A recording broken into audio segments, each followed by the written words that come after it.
Darío García de XTV. Darío, muy buenos días. Buenos días, ¿qué tal? Querría que nos dieras esta primera visión de cómo abre sus puertas el mercado, cómo lo valores y cómo lo estás viendo. Bueno, pues hoy en el IBEX 35 puede que se rezague un poquito porque vimos como el Banco Santander y el BBVA prácticamente lideraban las subidas dentro del sector financiero y dada su capitalización permitieron al IBEX rebasar prácticamente en una jornada 100 puntos por encima de los 8.100.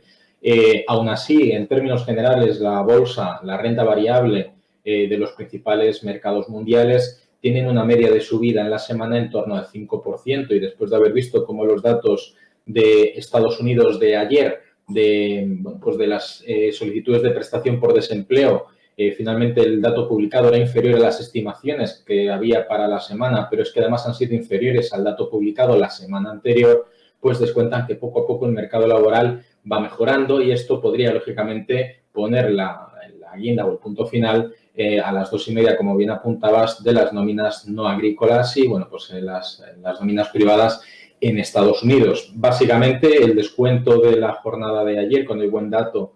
publicado de Estados Unidos de las solicitudes, los futuros de Estados Unidos ahora mismo están cotizando en niveles de máximos históricos, salvo el Dow Jones por muy poquitos puntos, y descuentan que haya una apertura con nuevos máximos históricos ya en el mercado de contado a las 2:30 con la propia con la propia publicación de las nóminas no agrícolas. Entonces tenemos un cierre de semana que va a ser menos volátil al que nos ha estado acostumbrados los mercados durante esta semana, pero sí es cierto que de media, prácticamente los índices más importantes, incluso el DAX alemán puede titubear en alcanzar hoy, si quiere, nuevos máximos históricos y con también subidas medias semanales por encima del 5%.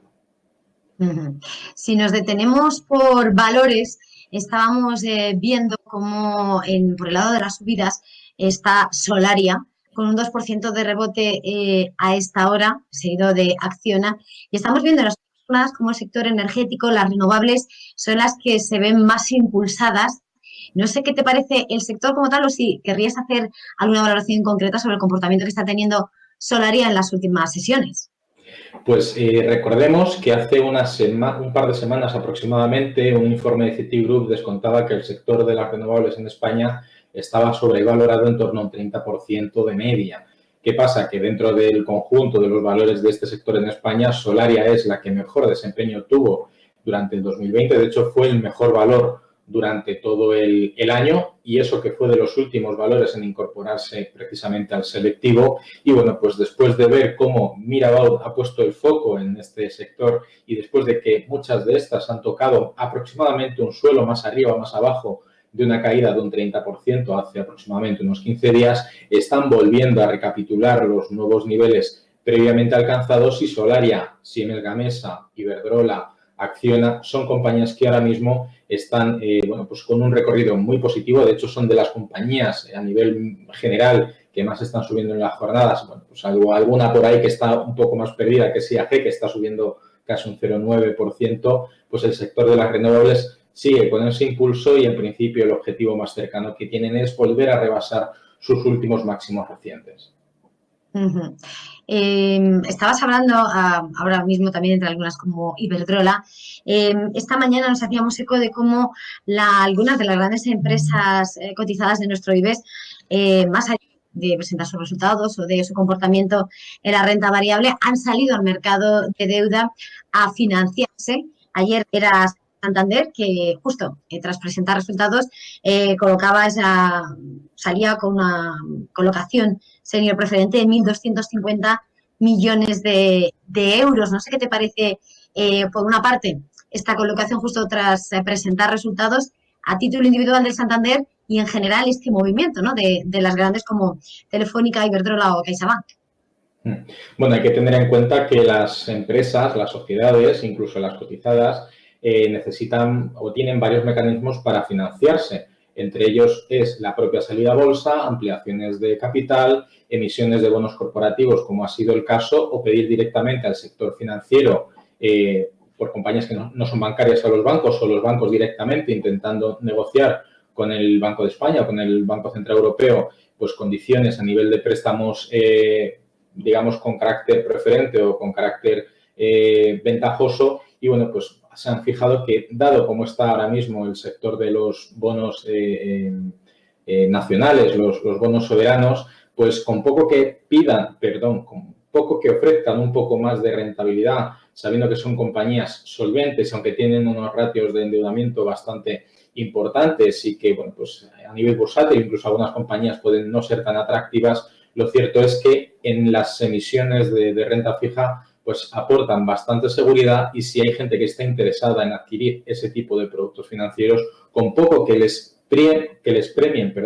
con unos diferenciales un poquito por encima de la media que actualmente existe en el mercado, pues prácticamente tienen garantizado el éxito de que esa emisión va a estar prácticamente colocada, ¿no? De hecho, incluso en algunos tramos de fondos de inversión de renta fija, hemos visto cómo han destinado parte de su colocación no tanto a bonos soberanos que aportan estabilidad, sino que en algunos casos esos bonos soberanos pueden tener hasta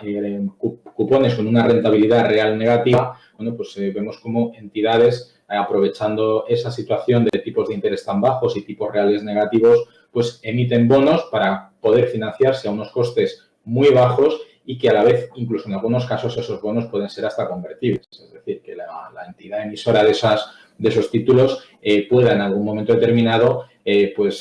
hacer una conversión de bonistas a accionistas para, bueno, pues tener una manera de devolver el capital de otra manera a los compradores de esos títulos. Uh-huh. Más allá de lo que es los títulos, la renta variable nuestra, quería mirar, porque estábamos viendo esta semana con las pantallas además de XTV, cómo el crudo vuelve a subir, coquetear con los $60 el barril. No sé cómo hay que interpretar esta subida y hasta dónde ves el movimiento. A ver, la OPEP en sus informes que ha estado elaborando y publicando a lo largo del año 2020, donde uno de los principales problemas que es que los países miembros de la OPEP y los países no miembros, pero que siguen la guía propuesta por el cártel del petróleo, no han estado cumpliendo todos la cuota o el contingente que tenían de producción. Y aparte, en los propios cálculos o estimaciones de la OPEP indicaron que una vez que hay una demanda estable pre-COVID en torno a los 100 millones de barriles al día, se supone que el precio más adecuado o ajustado a esos niveles de demanda está en torno a los $60 por barril en el caso del Brent. ¿Qué pasa? Que normalmente cuando se hacen ese tipo de publicaciones, los inversores, al igual que pasa con compañías como Tesla o compañías con unos ratios de valoración muy elevados, lo que buscan es adelantar acontecimientos y en este caso, al igual que vemos compañías con un PER muy elevado que descuentan a través del precio los beneficios futuros que todavía no tienen, pues en este caso los inversores que les gusta el mercado del petróleo y del Brent o del Texas, cualquiera de los dos, pues cuando la OPEP dice que para que haya una demanda estable de 100 millones antes, como la que había antes de la pandemia, el precio medio más adecuado o que establece un equilibrio entre oferta y demanda está en torno a los $60 por barril, pues si yo soy el primero en entrar al precio más bajo y conseguimos que el precio alcance el nivel de 60, aunque la demanda mundial no esté en 100 millones de barriles, pues veremos en principio o deberíamos ver o bien un retroceso, viendo cómo bueno, pues la lucha entre oferta y demanda mantiene los posicionamientos hasta que realmente la demanda se recupere y veamos que realmente el precio es el adecuado a la demanda actual del mercado, que ahora mismo a día de hoy no es así. Uh-huh. Antes de despedirte, no nos queda mucho tiempo, pero bueno, esta mañana uno de nuestros invitados planteaba que no descarta una burbuja en el Bitcoin, algo sobre lo que te he preguntado, hemos hablado aquí en Business Connection, en Negocios Televisión, en distintas ocasiones. No sé hasta si contemplas la llegada de ese punto en un horizonte más o menos centrado en el tiempo o de momento, ¿qué movimiento le puedes ver? A ver, hay que tener en cuenta que a día de hoy el Bitcoin no se está usando para aquello para lo que se creó, es decir, como una moneda que permita darle valor a los productos y servicios que se compran a través de Internet, de acuerdo como una alternativa a los problemas que existen por temas de inflación, de emisiones, de devaluación y depreciación de las monedas fiat. Entonces, Si ahora mismo el Bitcoin como tal es el equivalente a un activo de refugio de valor donde lo único que pueden hacer los inversores o los compradores es intercambiársela al mejor precio disponible, como si de una obra de arte se tratase, porque ahora mismo el Bitcoin realmente lo único que podemos hacer es contemplar lo que vale. Si no conseguimos que de manera agregada a nivel mundial el Bitcoin realmente se use para comprar y vender productos, estaremos hablando realmente de una burbuja porque no habrá un equilibrio entre para aquello para lo que se creó y el precio actualmente que tiene. Por lo tanto, es cierto que muchas estimaciones de grandes bancos de inversión, como por ejemplo Citi, estimaba un precio que debería estar incluso por encima de los $300.000 por moneda en el futuro. Eso solamente es posible si realmente vemos que hay una transmisibilidad del Bitcoin por el intercambio de bienes, de productos y servicios. Ahora mismo no es más útil que una onza de oro, que a día de hoy pues no podemos hacer más que guardarla en una caja fuerte, contemplarla, ¿de acuerdo? Entonces, mientras no cambie el hábito o el uso para aquello para lo que se creó el Bitcoin, deberíamos estar hablando de una burbuja porque lo único que intentará un inversor que compre a máximos históricos es que alguien le pueda comprar su Bitcoin más caro del precio de lo que lo compró, para evitar perder, lógicamente, dinero. Entonces, mientras no suceda eso, deberíamos seguir pensando que dentro del mercado de las criptomonedas y en concreto el Bitcoin, que es la moneda más visible y más conocida a nivel mundial, deberíamos estar pensando que estamos ante una burbuja hasta que no se consiga que se use para aquello para lo que se creó. Pues queda claro. Darío García, analista de XTB, muchísimas gracias por acompañarnos un día más y feliz negocio.